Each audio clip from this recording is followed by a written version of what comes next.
Ya ini datanya coba ya. Nih. Nih.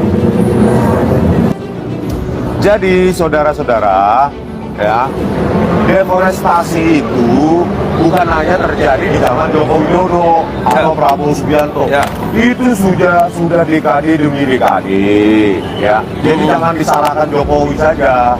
Itu nggak fair kalau begitu, ya. Oh, zaman SBY lebih banyak kayaknya. Zamannya SBY, Susilo Bambang Yudhoyono, di mana itu menterinya adalah Zulkifli Hasan yang bawa goni putih itu, Beras. sama SBY 10 tahun, mulai 2004 sampai 2014, penggundulan hutan itu 21,9 juta hektar. Per tahun sekitar 2,19 alias 2,2 juta hektar lahan atau hutan digundul per tahun. Top scorernya adalah SBY dalam hal deforestasi.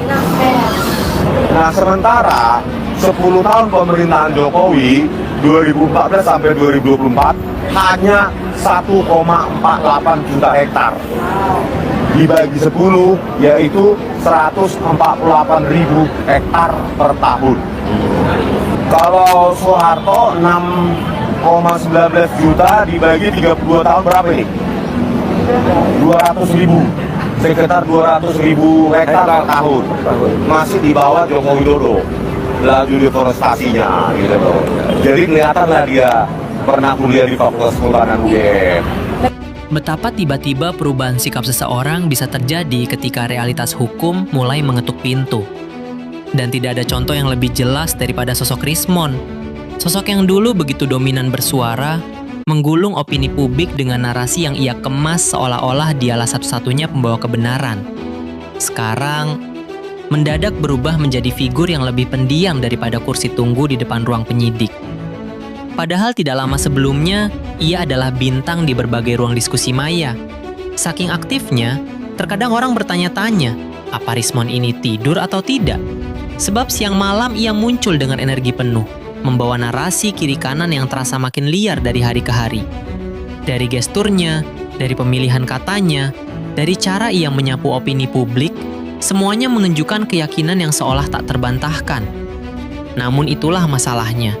Kepercayaan diri yang tidak didukung data biasanya hanya mampu bertahan sampai polisi mengetuk pintu. Dan tibalah hari itu.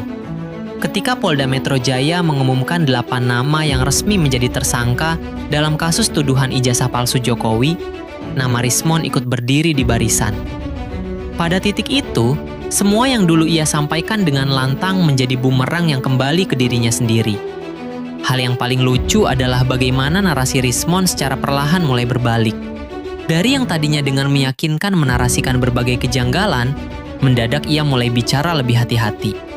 Bahkan dalam beberapa kesempatan, ia terdengar seolah tidak ingin lagi menyinggung narasi lamanya.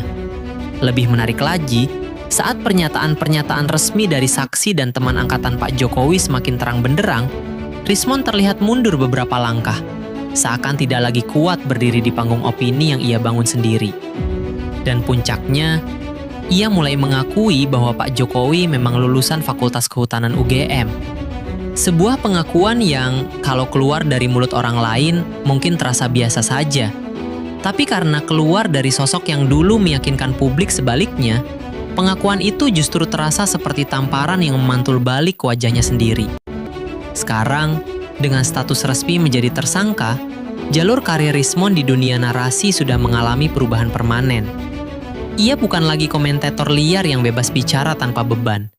Ia bukan lagi pembawa misi yang mencoba menyingkap apa yang sebenarnya tidak pernah gelap. Kini Rismon berada di jalur yang berbeda, jalur hukum, jalur sunyi, jalur tanpa kebisingan retorika. Dan menariknya, perjalanan ini baru dimulai. Para tersangka memang tidak ditahan, tetapi wajib lapor dan pemeriksaan berlapis adalah bagian dari konsekuensi. Setiap panggilan penyidik menjadi pengingat bahwa narasi tidak bisa menggantikan bukti. Setiap konferensi pers aparat menjadi cermin bahwa timeline drama yang dulu ia buat sedang diperiksa satu persatu. Dulu ia berkeliling membawa cerita. Sekarang ia berkeliling membawa map berisi dokumen untuk diperiksa. Dulu ia mengajak orang lain percaya pada versi ceritanya. Sekarang ia harus meyakinkan penyidik dengan versi yang dapat dibuktikan. Dulu ia sibuk bersilat lidah kemana-mana. Sekarang ia harus bersilat data di depan aparat.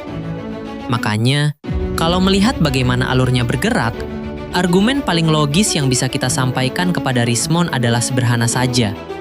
Daripada sibuk bernarasi kiri kanan, lebih baik siap-siap untuk masuk persidangan dan mempertanggungjawabkan semua klaimmu.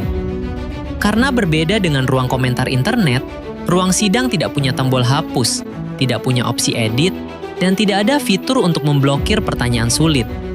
Di sana hanya ada satu hal yang bisa bicara, bukti.